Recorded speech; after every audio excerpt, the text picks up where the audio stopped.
Hello, everyone, and welcome to the Thesis Theater for Robert Black, who is going to be presenting Monstrous Heroes, Beowulf as a Christian critique of Germanic heroism. And Robert began this project, I guess, in a class Germanic Myths and Legends, where I first met him, and has continued to think about Germanic heroism ever since. And so with that, I will turn it over to you, Robert. All right. Thank you, Professor Swain. Hello, everyone. Welcome. Thank you all for being here. It means the world to me. Let me see if I can get Google to appreciate me as well.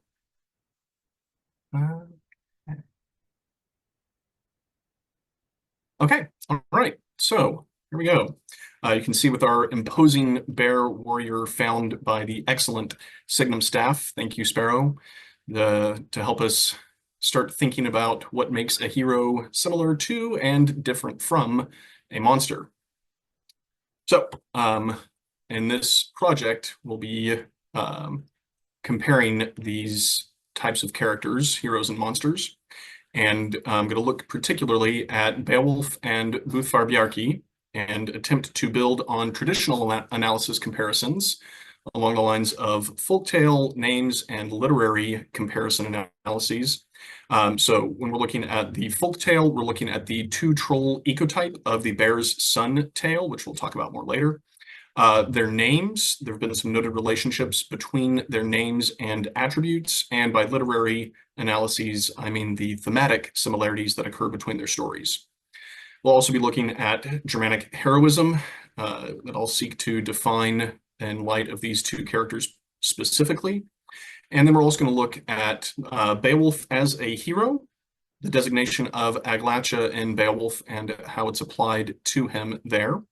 And then I'm going to try to contrast Beowulf as a Christianized Germanic hero and follow in the scholarship that sees some ironies at play in Beowulf and argue that there is a subtle critique at work of Beowulf and that there's an absence of a similar critique of Böðvarr, using those two characters almost as foils off of each other to highlight Beowulf's foibles.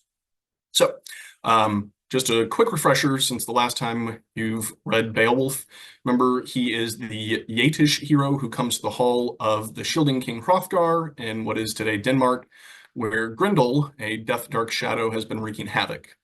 Beowulf defeats Grendel in unarmed combat, and Grendel flees mortally wounded. Then Grendel's mother avenges Grendel's death, or almost death, and Beowulf pursues her to her mere home at the bottom of a swamp, where he then beheads her and Grendel. He returns and is celebrated by Hrothgar, and then leaves Denmark and goes home to Jætland. The king of the Yates and his heir die. Beowulf becomes king and reigns for 50 winters. Then a thief steals a goblet from a dragon, and Beowulf goes out to fight the dragon, and only Wiglaf aids him. They kill the dragon, but Beowulf dies as well. Many apologies to everyone who's familiar with Beowulf for skimming it at this high level. I do want to go into a little more detail with Böðvarr, so you'll have to apologize, or you'll have to excuse my all too brief summary of Beowulf's exploits. So Böðvarr Bjarki, who may be a little less familiar to us, is a main character in Hrolf's Saga Kraka, which tells of the shielding king Hrolfr, who's the same as Hrothgar, and he's also found in other texts. Tom Grant, in defense of Böðvarr Bjarki, shows that the structural similarities between these widely varying versions of Böðvarr's exploits points to an underlying proto-Bjarki of an even older tradition, which I will argue reflects a more pre-Christian version of the tale than the version found particularly in Saxo Grammaticus's Latinized version of it. So he's introduced around the middle of Hrolf's Saga Kraka, and Böðvarr's father was turned into a bear by an evil queen and then impregnated Böðvarr's mother, whom the evil queen then forced to eat meat from Böðvarr's father after her huntsman killed him. Don't worry about the particularities, just know that his father was a bear and his mother ate some of that meat from his murdered or hunted father. Böðvarr's mother gives birth to 3 boys who each exhibit varying degrees of animal characteristics. The firstborn is a half man, half elk. He's a man from the waist up, and he's the most monstrous of the 3 children born. Then the next one only has hound's feet from his insteps down. And then Böðvarr, the youngest and most human of the boys, and in Hrolfsaga Graka, he has no blemish.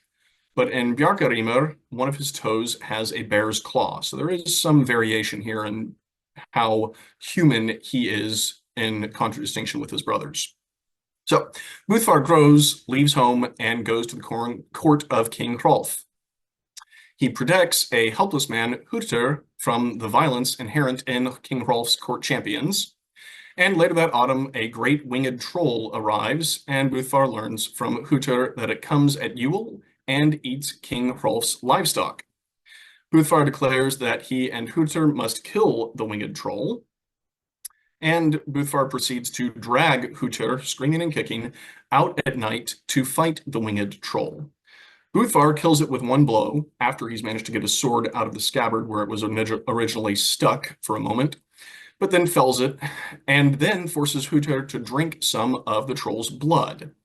Upon this, Hútur grows strong and brave and wrestles with Böðvarr till the morning, at which point he tells Böðvarr he no longer fears any man, Böðvarr included, and they clap each other on the back and celebrate that now they're both fully warriors, that Hútur has been ennobled. At dawn, they sneak back into the hall and look out the window as King Hrolf's court champions see the winged troll advancing toward the hall, but it's a ruse that Böðvarr has set up so Hútur can fight and kill the troll and be seen as brave in the eyes of the court.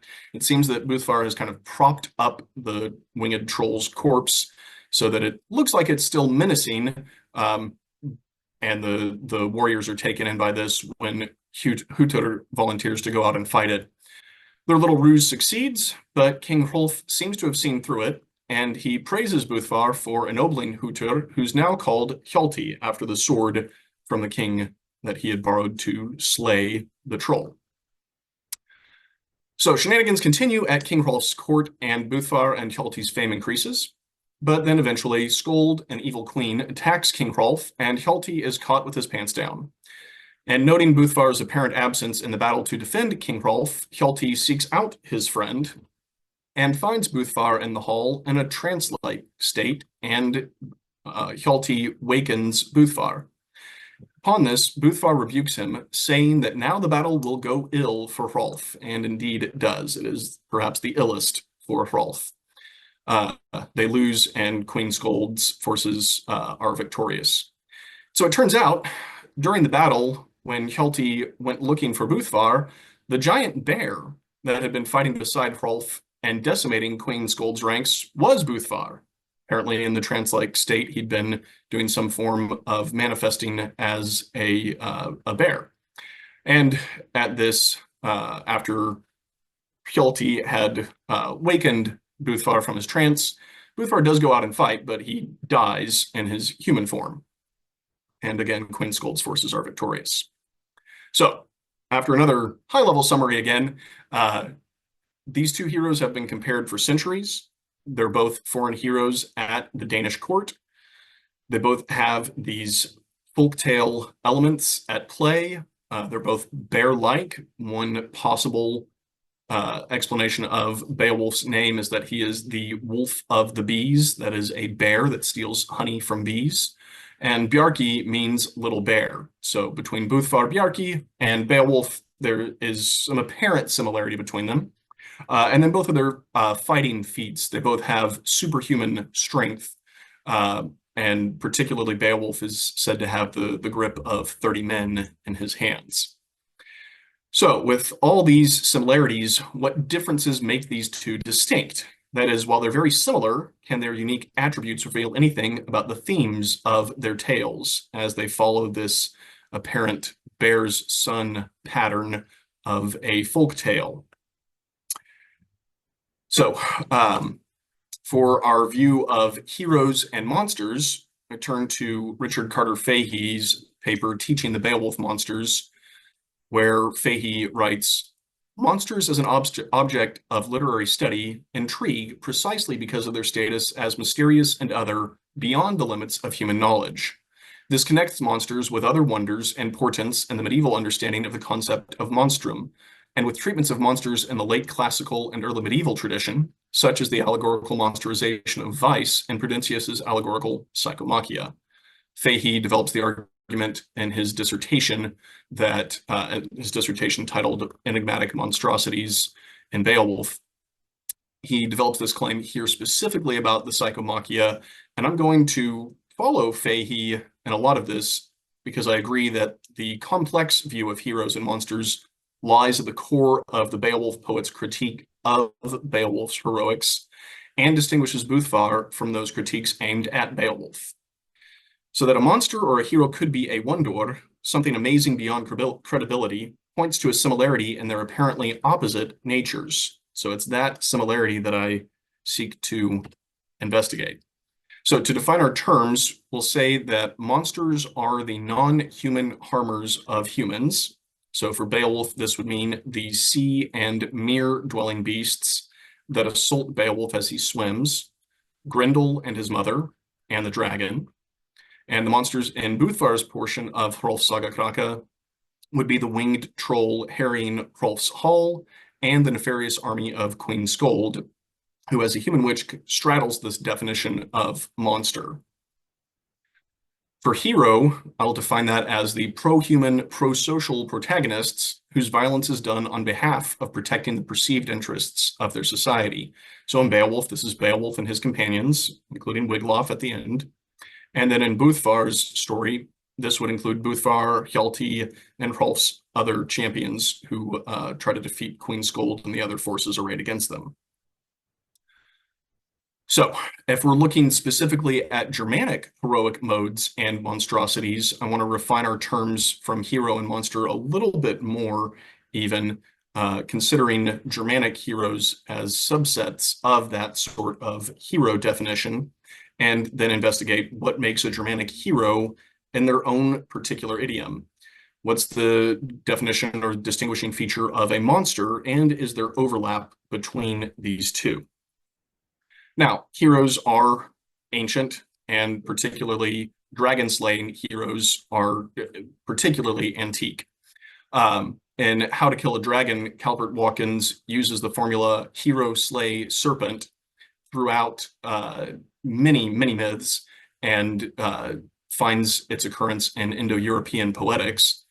And when he talks of the formula being well attested in Germanic myths, he mentions particularly the bidirectionality of the formula and says the bidirectionality is perhaps more prominent in this family, that is the Germanic family of myths, than any other due to the pessimistic Germanic view of final things. Beowulf slays the worm and is slain by him. So for bidirectionality of the formula, he's referring to hero slay serpent, meaning that can go both ways, serpent slay hero. He refers to the fact that this is a key feature of Germanic heroism, that the heroes often, but not always, die at the hands of the monsters they're seeking to defend their society from. Another aspect of this characterization of Germanic heroes, moving from the metamythical then to the historical, is an association of wolves and bears with warriors in Germanic cultures and other cultures as well. According to Tacitus, this is a feature of Germanic societies as early as 98 AD and then persists throughout the medieval period. Michael P. Spiedel in Ancient Germanic Warriors, Warrior Styles from Trajan's Column to the Icelandic Sagas, also uses archaeological and historical evidence to argue that warriors dressed in bear or wolf skins were a common feature in Germanic tribes as early as the final century BC and up through the thousands AD.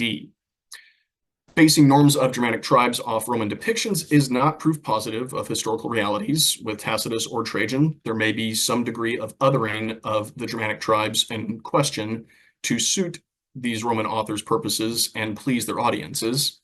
Nevertheless, that Germanic cultures self-report this type of warrior behavior in later times may corroborate the claim of its occurrence earlier in their cultural history.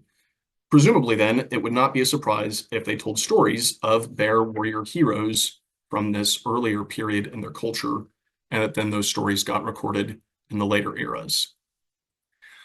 So, looking at Germanic heroism, narrowing our focus from hero and monster definition, we'll say that a Germanic hero is one who possesses superhuman abilities and pursues fame in the face of impossible dilemmas.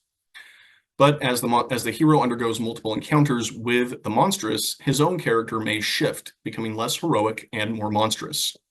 And so these heroes exist on a spectrum from sanctioned violence that protects society, heroic, to violence against society by an unsanctioned actor, monstrous. So, similarities between those heroes and monsters and the Germanic mythic and legendary tradition warrants examining the distinction between them, between monster and hero. The description of Beowulf, Grendel, Grendel's mother, and the dragon as aglæca, and the origin and abilities of Böðvarr Bjarki and Hrolf's Saga Kraka demonstrate a connection between heroic and monstrous capabilities. So how these heroes restrain or fail to restrain their abilities puts them in a gray area of protecting society while perpetrating violence. So while the protagonists are not beyond socially sanctioned behaviors, the suggestion that they are close to crossing the line and becoming monsters underscores the tension in the Germanic evaluation of the difference between the heroic and the monstrous. Therefore, the Germanic distinction between hero and monster is not simply based on purely physical, quote-unquote, monstrosity, since both perpetrate acts of violence with superhuman strength, but heroes are only lauded insofar as they practice self-control and defend their society, whereas the monsters, who are also superhuman strong, will not receive that sort of praise. So, their monstrous adversaries' lack of restraint places them soundly in the category of evil, making them objects of condemnation.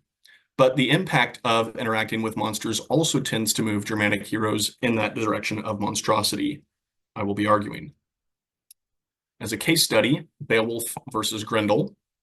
And Beowulf and Böðvarr both seem to occupy the almost purely heroic end of this spectrum and stand out as virtual paragons of heroic virtue. There's no specific origin mentioned for Beowulf's abilities. He's able to grapple with Grendel, and Grendel has the strength to take 30 thanes from Heorot, where Beowulf is said to have the strength of 30 men in his grip. And Grendel's strength also demonstrates his monstrosity. He gorges himself on humans rather than using his strength to protect the mead hall. Famously, he's not able to salute the Ifstol and give due respect to Hrothgar's throne. On the other hand, Beowulf's strength is employed in defending this pro-social, pro-human hall. And his violence is directed solely against the aggressors who have assaulted the hall. And so I'll also be arguing that how these heroes enact their heroism and the effects of wrestling with monsters is the lens through which this study views these tales. So we come to the crux of the term aglæca here being applied to both Beowulf and to the monsters that he faces.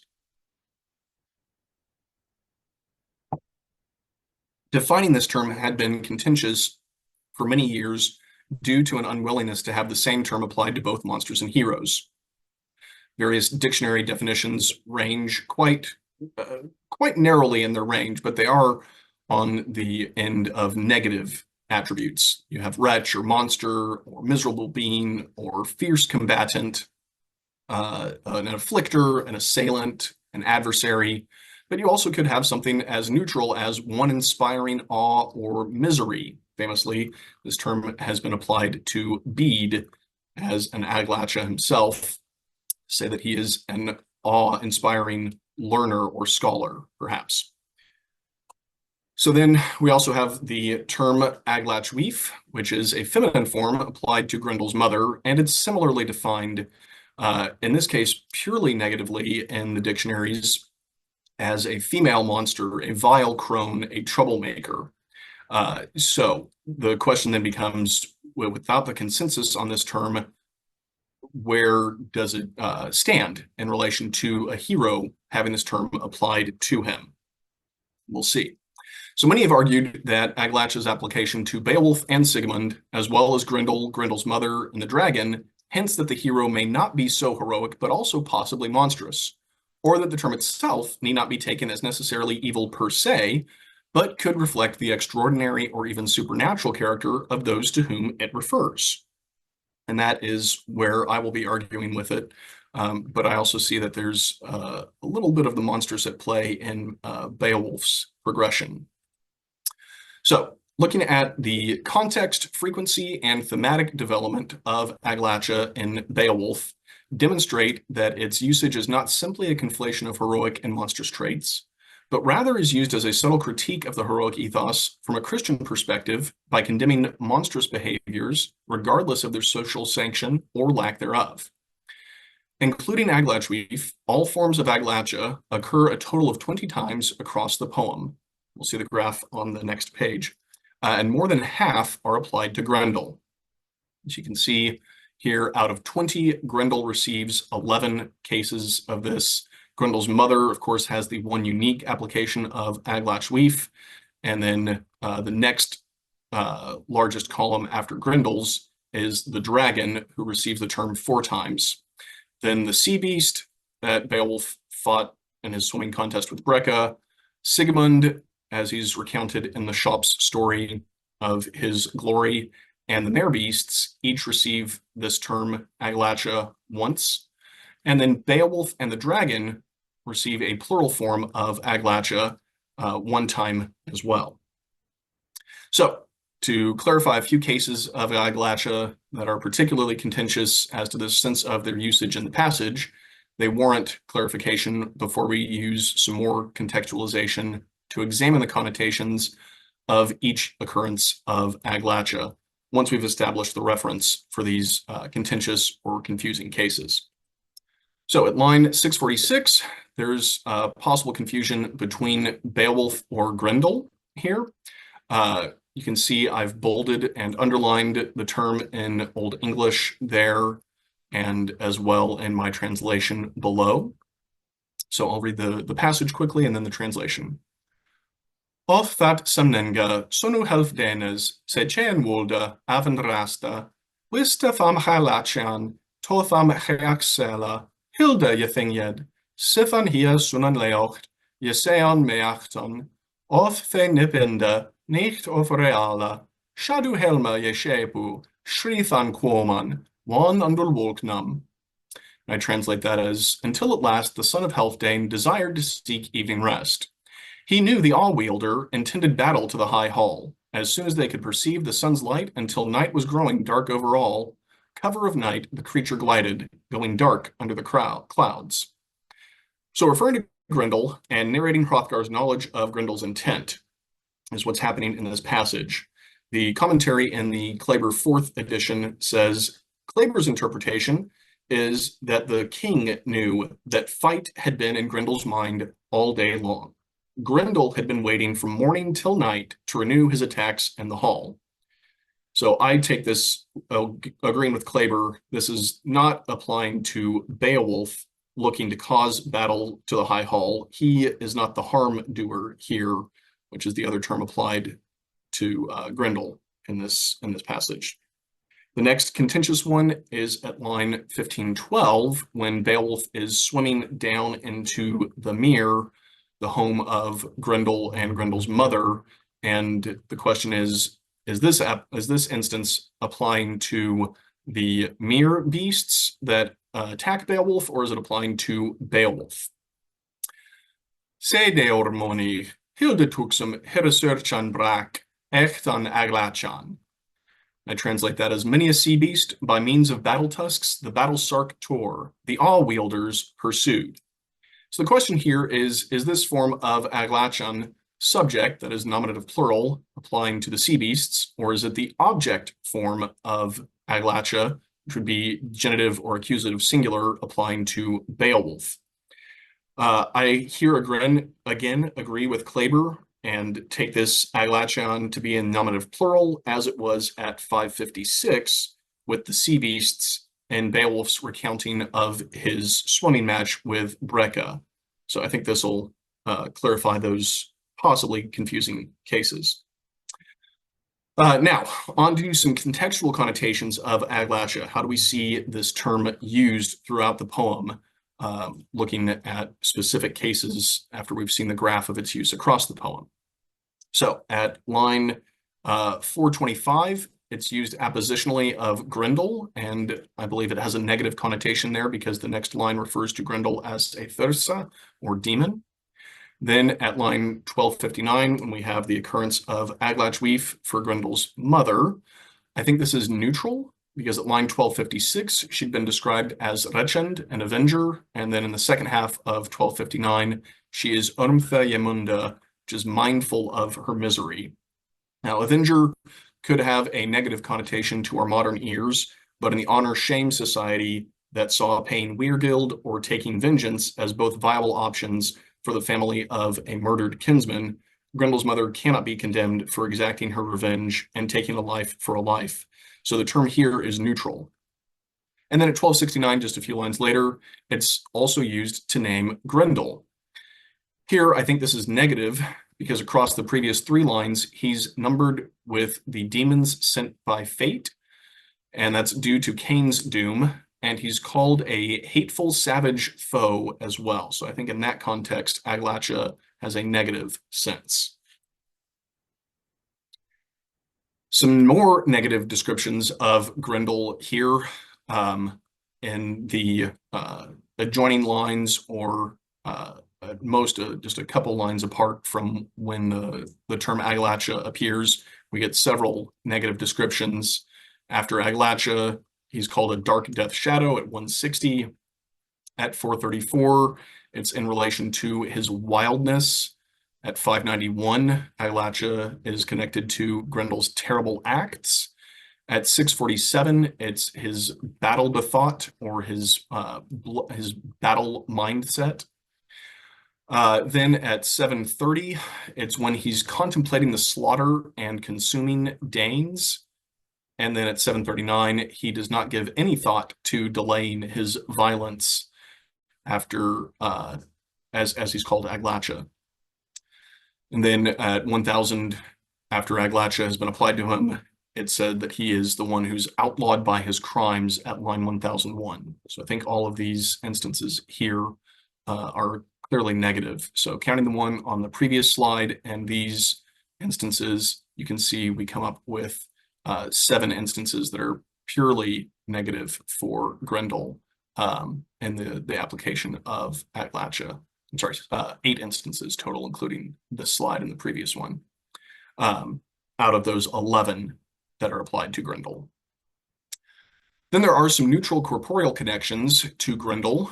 At line 816, after Beowulf has torn off Grendel's arm, Grendel is referred to aglæca. So there's nothing there that would make that specifically neutral. At 989, it's his bloody battle hand that's being described, and it says no iron could harm him, this aglæcean. So that, again, I think is a neutral description of just saying this is an attribute of this character, not something that's necessarily or strictly negative. And in these instances, it's noteworthy that Grendel is the recipient of violence or would-be violence from another, either Beowulf ripping Grendel's arm off or the intent of iron-edged weapons to harm him. So Grendel is the passive party to the active violence of other agents here, rather than when it's a clearly negative attribution or attribute of aglæca when Grendel is perpetrating violence. Some more neutral corporeal connections to the beasts in Beowulf. At 556, when Beowulf recounts to Unferth how he struck the sea beasts during his swimming contest with Breca. This is a neutral application of the term, again referring to these monsters' physical bodies. Then at 1512, Beowulf, again, we saw earlier that contentious case where he swims down into the mere, and the mere beasts can't penetrate his battle shirt, and the mere beasts are referred to as the aglæcean there. In that latter instance as well, they are attempting to perpetrate violence against Beowulf, but they're doing so in response to Beowulf's invasion of their home in the mere. I argue that this is analogous to Grendel's mother defending her lair from Beowulf's reprisal for the killing of Ashur. So in other words, Beowulf has initiated violence and the mere monsters are acting in self-defense here, which again is why I think we have a neutral case. Now, on to the dragon, who has 4 instances of aglæca being applied to it. While the dragon is plainly a violent threat to the Yeats, as its flying, fire-spitting nature has shown before forms of aglæca are applied to it, the applications of these forms themselves are neutral, most falling in the naming-describing category first analyzed for the Grendelken, where we saw that that could just be a neutral application, without the negative contextual connotations. The first 3 instances of aglæca being applied to the dragon fall within 60 lines of one another at 2520, 2534, and 2557. And the first 2 of those come from Beowulf's Matholode about facing the dragon, and the first and last of these 3 relate to the dragon's heat. So I'm gonna argue that these are neutral in these some of these cases as well. So at 2520, Beowulf refers to the dragon as aglæcean and makes mention of its hæðufures and atres, its battle fires and poisons. These are attributes of the dragon. This use of aglæca is neutral. While these attributes are dangerous, it's not perpetrating violence. So as we saw with Grendel's body and the mere beast and sea beast's bodies, it's an attribute of this character, not necessarily negative attribute. Then at 2534, Beowulf's description here is in service of explaining why he will bear weapons, shield and armor against the dragon. He knows no other way to withstand its heat, though he wishes he could grapple it barehanded as he once did with Grendel. And so that is a neutral, matter-of-fact defense for Beowulf's decision to face it with weapons, as he's explaining to the troop that it's his responsibility alone to do this. It doesn't have a negative sense of aglæcean being applied to the dragon there. Then in 2557, the dragon's nature is related to its orth and hildeswat, hot breath and battle sweat. But again, this is relayed neutrally. Again, like at 2520, these are attributes of it, not things that are actively currently negative. At 2905, the herald recounts Wiglaf's vigil over the bodies of Beowulf and the dragon, and there aglæcean is connected to the inability of Beowulf to do any damage to the dragon with his sword. So again, as with Grendel's body and the sea and mare beasts, it is a neutral application of the term to an attribute of the character. Next, we look at Sigmund, who receives 1 instance of aglæca, as Hrothgar's Shop praises Sigmund for having Elna Jegungen bravely went and slaying the dragon to gain the gold. And I'll argue that concerns about Fitila's fathering, credit for killing Fafnir, or whether or not the dragon was named that in the source used by Beowulf are immaterial to this point. In this telling of the tale, Sigmund is a praiseworthy paragon of heroic virtue to compare with Beowulf. His motive of killing the dragon to take its hoard is neutral. It's neither praised nor reproach. It's his bravery that's the object of praise and the point of comparison between him and Beowulf. So again, I'd argue that's another neutral instance of aglæca. Now, the big one, Beowulf and the dragon, when they both receive aglæca. This is at 2591 through 2, and it runs, Nas tha long tothon, that tha aglæcean, meton. Nor was it long until those 2 awe-wielders met together again. I argue that this form of aglæca is surprisingly neutral. There's no contextual sense that would give this occurrence a negative connotation, coming as it does between descriptions of Beowulf having to cede ground before the dragon's onslaught and the dragon's taking heart and Beowulf's feeling of sorrow. Indeed, it's practically a perfectly balanced application to both parties in the combat, with precise care given to ensure neither is villainized nor lionized, though perhaps Beowulf has been dragonized, as will be examined next in our literary analysis. So another neutral instance of aglæca. But has Beowulf become dragon-like and receiving this term clearly applied to him and the dragon here toward the end of the poem. So, to recap, aglæca is a neutral term in itself. It can be used to describe neutral actions or actors, and it can be used negatively for the same. It is never used in a thoroughly positive context or manner in Beowulf. On a literary and thematic level, use of aglæca forms in Beowulf demonstrates a progression in how it is applied to characters. Beowulf's encounters with aglæca are distributed across his time in Denmark and Jutland. Each occurrence comes during his 3 monster fights, and the sole time where an aglæca form is indubitably applied to Beowulf is in his battle with the dragon. So I think that this demonstrates a digression in Beowulf's character. Beowulf encounters an aglæca in the form of Grendel at 646, and he is not confused with the term there. When he descends into the mare, he may be confused with aglæcaon in the pursuit of the mere beasts, but he's not an aglæca himself. He's getting mixed up with them. Indeed, as you imagine their bodies tangling, swimming down through the mere as the sea beasts pursue him. But then in the dragon fight, he's rushing to face an immediate threat rather than providing for the perpetuation of his society, and so I argue that has made Beowulf the most monstrous of creatures, one who harms human society through his unrestrained behavior. I think this could be an instance of Overmode, from fighting the Hall to grappling with monsters in the mere, and then having become dragon-like by leaving his kingdom vulnerable for his own pursuit of fame. Beowulf has digressed from a socially sanctioned warrior to a feuding foe who foolishly throws away his life in his prideful defense of his kingdom. So Germanic heroes exhibit many similarities with the monsters whom they battle.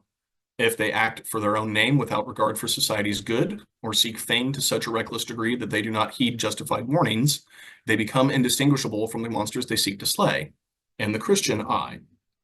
So perils abound for the Germanic hero, the greatest of which is not the existential threat a monster poses, but the threat to the hero's own character, that he will be changed by his encounter and become monstrous himself.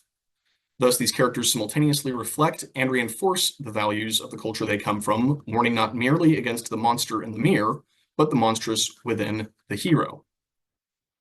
So the shortcomings of Germanic heroism in Christian eyes. I think this complexity of Germanic heroic mode gives the lie to modern assumptions about simplistic views of monsters. Not only are these would-be harm-doers of humanity reflective of human nature, they may well be humans who went too far in their violent acts, attempting to preserve their society or seek fame. I do not see a dichotomy between the modern monster and the hero that a modern eye might tend toward. Beowulf's death and the subsequent lament for him is a reminder that not only do heroes fall and societies crumble, but often the hero's effort to defend society from monstrosities may make monsters of the heroes. They are not the immediate cause of their society's collapse, but they have contributed to it if their behavior has gone beyond the pale. Beowulf is not just conflated with the dragon at 2592, he contributes to aglæcaon there by his choice to face the dragon without having secured the Yates kingdom from future threats should he fall because of his lofjærenast nature, rather than elevating his society's success above his selfish desires. I think Fahey's redefinition of heroism in Beowulf and Rauer's argument that Beowulf fights the dragon physically rather than spiritually because of his natural Germanic heroic perception of the world demonstrates that these heroes are fatally flawed by nature. As much as they were needed by their societies, they were nevertheless feared by the same as aglæcaon. And this is still tragic. A person doomed to failure but nevertheless resisting is the crux of Germanic heroism and is extremely sympathetic to see them going out doomed to die, but facing their death nevertheless. So the difference between Beowulf and Böðvarr, coming back to our folktale comparison, another distinction between Beowulf and Böðvarr, which the two troll type can be forced onto, but which does not necessarily follow naturally in the narrative, is the apparent lack of dragon in Böðvarr's exploits, where such is the final deed of Beowulf's days beyond his two-troll adventure. And the two-troll ecotype of the bear's son is that the hero faces the troll in a hall or a home and is able to defend, but not able to defeat the monster and then has to pursue it, usually going somewhere underground to then fight the monster and finally defeat it. You can see that clearly in Beowulf's Danish adventures, as well as other bear's son tale types. But I think, going back to the winged troll and Böðvarr, thematically, it meets the description of many dragons, in that it causes harm to the countryside at large, particularly to livestock, and indeed it does more harm to cattle than to men in Hrolf's Hall. So it distinguishes it from the Grendel type, the Grendelkin, to whom it might otherwise be more similar, and it could therefore be better understood under the two-troll ecotype of the bear's son tale, rather than arguing that it is a separate dragon character. Well, it does have some of those attributes. The two-troll type applies to Beowulf's adventures in Denmark and to Böðvarr's, but the latter portion of Beowulf draws from a distinct dragon tradition. I think Böðvarr is not conflated with the winged troll because he's not an object of critique. As Fahey argues, the dragon is Beowulf's ultimate downfall. Conversely, the winged troll is Böðvarr's and Hutter's first adventure together at Hrolf's Hall and raises them in esteem rather than ending Böðvarr's heroic career. So I contend that the two-troll type applies to Beowulf's adventures in Denmark and to Böðvarr's, but that the latter portion of Beowulf draws from that distinct dragon tradition, used as a further critique of Beowulf's heroic ethos, and also that Böðvarr is not conflated because he's not an object of critique. And I think the older Böðvarr tradition presumably predates the Christianization of Iceland, or at least it reflects an older version of the story. So, Beowulf versus Böðvarr, Beowulf as Böðvarr.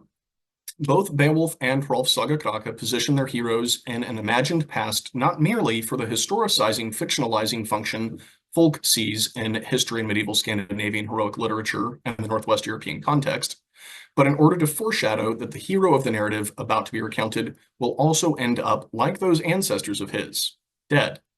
He will succeed to such a degree that his account will be worthy of the Shob's song, but his end will be the same as his legendary forebears. So if this is the case, then what purpose did or do these stories serve? But another way, if the hero is lauded for deeds that led to the downfall of his society, why is he remembered with praise and not scorn? I argue that in the case of Hrolf's aglæca, Böðvarr receives praise and not scorn because his tale reflects a pre-Christian tradition.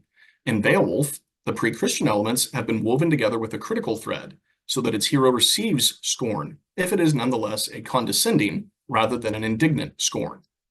It is indeed possible that the Christianized scribes recording these Germanic heroic narratives saw in them an opportunity to subtly critique the cultures from which they received the tales, praising the heroes with one quill while undercutting their achievements with the next. However, it is just as likely that this misses the mark of the original purpose of such accounts, the composers and audiences of which would have known all too well what the fall of a hero meant for the decline of their society. The Beowulf poet is more sensitive to this than the Hrolf's aglæca one is. So, using the bear's son tale as a motif to connect his hero to the pagan past allows the Beowulf poet to demonstrate the shortcomings of that folk hero tradition in the view of Christianity. And Tolkien's image of heroes with their backs to the wall, fighting against hopeless odds, is accurate. This picture alone, though, is insufficient to credit the genesis and endurance of such similar story types. Elegiac, yes, but it's more than that. These Germanic heroic narratives both praise their heroes and long for something more. Not just Beowulf or Böðvarr, triumphant, reborn, or immortal, but a society that can endure beyond its heroes' defeats and demises, enjoying a full peace that outlasts any individual leader. There is frailty, yes, but there is courage to be found in men, though perhaps not sufficient to save a society. All right, thank you. Questions? Yeah, so I'm going to turn it over to the audience first, but while people are thinking of questions or typing questions, let me ask you one that's way out of left field and kind of unfair, but still fun. So how does your study reflect kind of modern superheroes and how they're conceived and presented to us in, say, a Marvel or DC kind of context? Right. I think post anti-hero advent, this might be less of a feature of modern conceptions of heroism. But I think the Marvel conception that you've presented does still keep this dichotomy of the heroes are pretty well flawless, or at least they better be. If they have some flaw, that's a problem for their character that must be overcome, rather than the more complicated view that says that heroes could cause damage to their society as they're protecting it. Yeah, all right, good. And Sarah, I don't have anything in the Q&A box. One of those tricks of Zoom, I suppose. I have always felt uncomfortable with Grendel's mother being aglæca weith, and having that translated as monster or monstrous hell bride. Me too. More modern feminist translations have pushed for a greater understanding of Grendel's mother as a mother avenging the murder of her son. Thoughts? So I do agree with that at a minimum, that vengeance is neutral. There's several arguments. I want to say Lockett has one article on it, and Kiernan, I think, has another article arguing that Grendel's mother is fully justified in killing Asher as payment for her son's death. So making her perhaps, if not sympathetic, at least not a hell bride or a witch of some sort. So I would agree that that's a much better translation than saying that she's a monstrous hell bride. Yeah, good. Aaron Paul asks, would it be fair, although a very short abbreviation, to say the same person who is a hero to one group could also be the villain to another group? Therefore, the term hero is not objective, but subjective. I would agree that could be the case. That's why I tried to define my terms of hero being pro-human, pro-social, because we're the obvious, at least the audience of these stories were humans, as we are today. And so I think if we're defining that clearly there, then we can say, from the human perspective, Beowulf would at least be the protagonist, if not the hero of the story.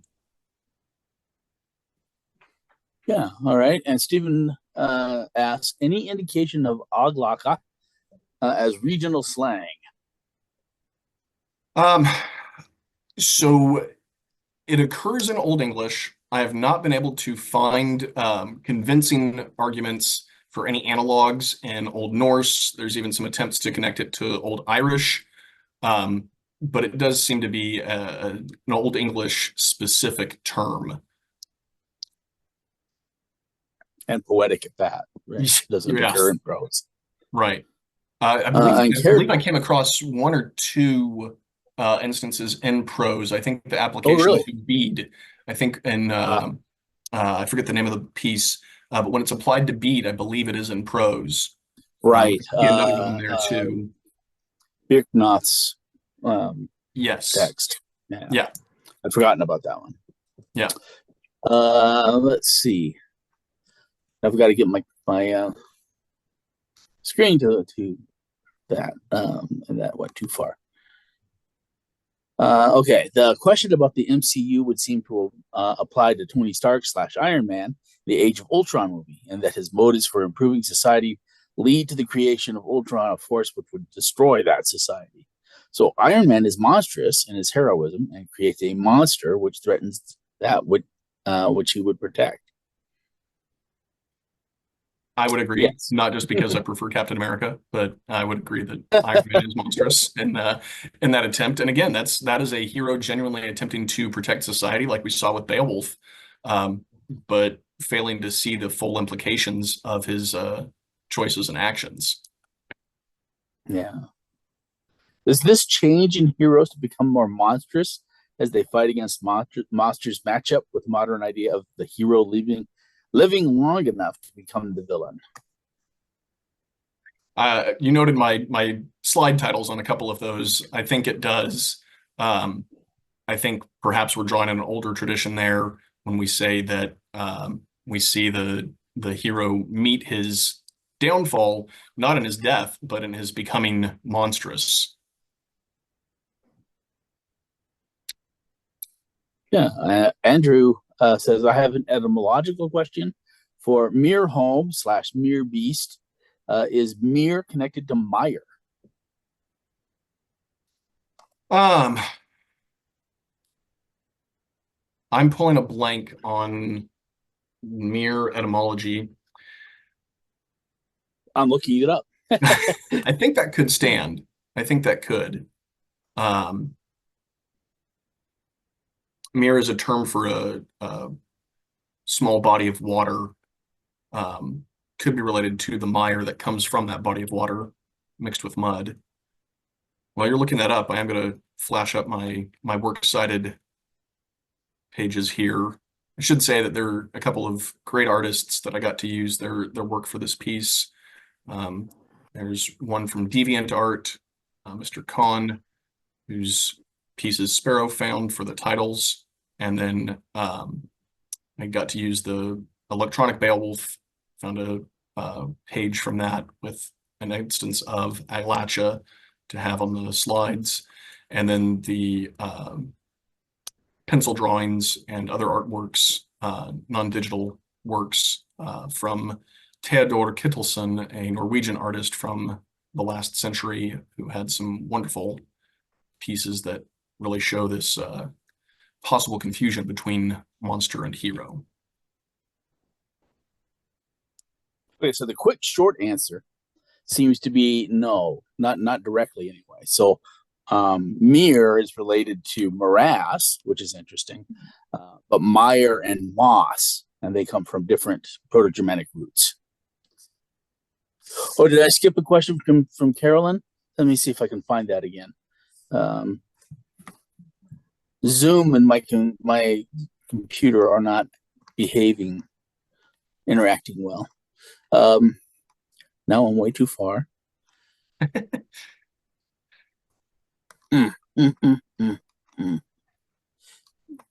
Now it's not going to do anything.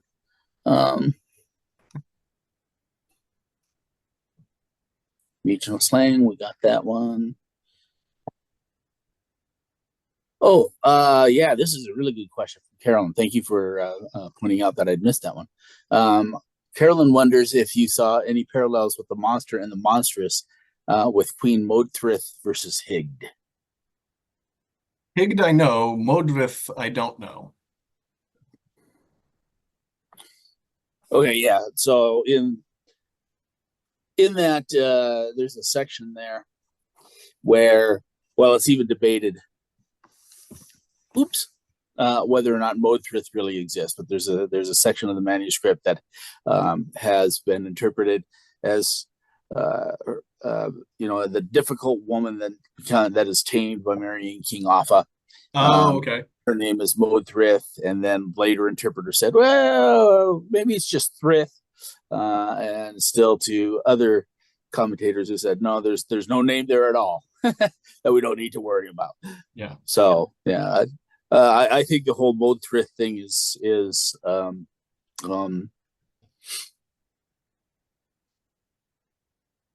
bunch of old men criticizing women. That's what I think. I'm of the there's no real name there at all. But interesting things. All right, let's see. What have we not got to? Okay, Celesta says, "Fantastic work, Rob. I especially appreciated your analysis of aglæca. In comparison with in-text descriptors. I think one of the true strengths of heroic poetry lies in description." Thank you. Did I get all of that? I hope. And then Carrie, I hope I said that name right. Is the hero's fighting with monsters symbolic of something that is causing his integrity to deteriorate? So that's the argument that Fahey makes in his psychomachic interpretation, is that Beowulf is fighting against vices, and his ultimate failure is a failure to giving in to the vices of pride and greed. That's the claim there of the symbolism of the fight that's occurring with Beowulf and these different monsters that he's facing. I think that's a valid interpretation, and I largely agree with Fahey about that. I think that he's pretty well proved that Prudentius's Psychomachia could be an analog for Beowulf, if not a source for it. And Justin asks, could there be a didactic purpose to these tales on the concept of aglæca, especially in our time in which many attempt to become heroic through politics and activism and try to protect and or improve society through particular means? I think you could be didactic with anything you wanted to be didactic with. I think there's valuable lessons to be taken here in our present day.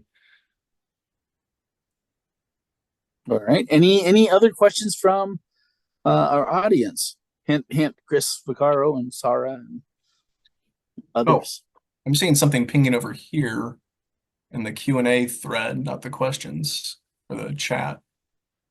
From Ian, could the ambiguity of the term be that man is fighting against something more of the natural world, even though man is also of the natural world, but attempting to separate himself from it? I hope I inflected that appropriately, Ian. I think that could be a possible point of struggle. You get into Grendel's nature there, right? That he's a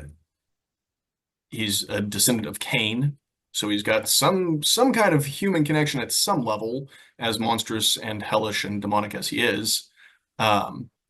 But I think, yeah, you could argue that Beowulf fighting against him is a fight against part of Beowulf's own nature as well, and that Beowulf is human. Ish. Right. Right. Again, yeah, it's not spelled out. It's not like Böðvarr where, okay, well, your mom is human, but Böðvarr's mother's name is Bera, which means female bear. And then his father was literally turned into a bear. Bjorn. Yeah. So yeah, Bjorn. And so you've got some more, I think, a clearer through line with Böðvarr that he's got clearly at least preternatural, if not supernatural, parentage there. Where Beowulf, we don't get a parentage for Beowulf as clearly as you'd like. And yeah, well, I mean, we don't know a lot about Edgeloff, but he seems to be perfectly human, right? And his mother's the, what's his name? The Swedish king's daughter, right? Or rather, the Yiddish king's daughter. The Yiddish king's, yeah. Right. She seems, at least from what little we're told, perfectly human. So we don't seem to have that same kind of supernatural origins as we do with Böðvarr. Yeah. I think is interesting.